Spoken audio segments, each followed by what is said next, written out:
प्रमुख खाती 5 आणि दावेदार 7. भाजपामध्ये प्रचंड चढाओढ. स्पर्धेत कोण मारणार बाजी?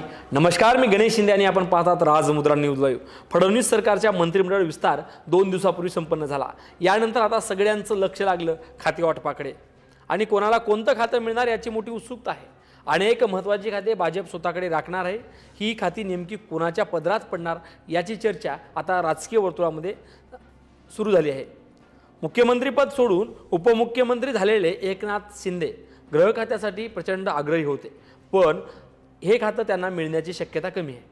गृह मंत्रालय मुख्यमंत्री देवेंद्र फडणवीस यांच्याकडेच राहणार असल्याचं स्पष्ट झालं आहे आणि शिंदे यांच्याकडे नगर विकास खातं कायम राहू शकतं, तर उपमुख्यमंत्री अजित पवार यांच्याकडे असलेली अर्थ मंत्रालयाची जबाबदारी तशीच राहू शकते. महसूल, ग्रामविकास, ऊर्जा आणि जलसंपदा आणि गृहनिर्माण या 5 प्रमुख खात्यांसाठी भाजपामध्ये खूप मोठी रस्सीखेच आहे. या 5 खात्यासाठी चंद्रशेखर बावनकुळे, राधाकृष्ण विखे पाटील, गिरीश महाजन, अतुल सावे, चंद्रकांत पाटील, आशिष शेलार, पंकजा मुंडे यांच्यामध्ये स्पर्धा आहे.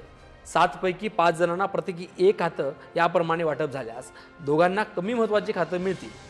भाजपाचे प्रदेशाध्यक्ष असलेले चंद्रशेखर बावनकुळे आता मुख्यमंत्री आणि 2 उपमुख्यमंत्र्यांनंतर वरिष्ठ मंत्री झाले आहेत. विधानसभेमध्ये ते सोमवारी फडणवीस, शिंदे आणि पवार या तिघांनंतर 4थ्या बाकावर बसलेले होते. त्यांची ज्येष्ठता पाहता त्यांच्याकडे महसूलचा कारभार जाऊ शकतो. मागील मंत्रिमंडळामध्ये हे खातं भाजपाचे विखे पाटलांकडे होतं, त्यामुळं महसूल खातं कोणाकडे जाणार याची उत्सुकता आहे.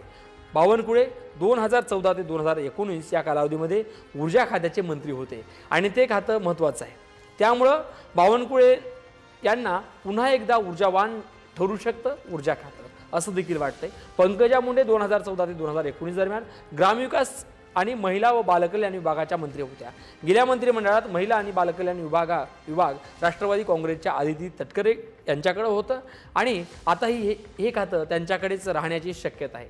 शिंदे सरकारमध्ये ग्रामविकासची जबाबदारी भाजपाच्या गिरीश महाजन यांच्याकडे होती आणि महाजन यांच्याकडे जलसंपदा खातं दिलं गेल्यास पंकजा यांना त्यांच्या आवडीचं ग्रामविकास खातं मिळू शकतं, असं देखील वाटतंय. असे अनेक प्रश्न उद्भवतात, नेमकं कोणत्या मंत्र्याला कोणतं खातं मिळेल किंवा कोणाला डावळलं जाईल. कारण की आपण आता पाहिलं की अनेक माजी मंत्र्यांना त्यांना मंत्रिपदामधून पहिल्या जी शपथविधी झाला 39 मंत्र्यांचा, त्या शपथविधीमध्ये त्यांना डावळल्या गेले. नेमकं आपल्याला काय वाटतंय, कोणत्या मंत्र्याला कोणतं खातं दिलं पाहिजे आणि कोणत्या मंत्र्याला टाळलं पाहिजे, हे देखील तुम्ही राजमुद्राच्या कॉमेंट बॉक्समध्ये आम्हाला टाकून आम्हाला कळू शकता.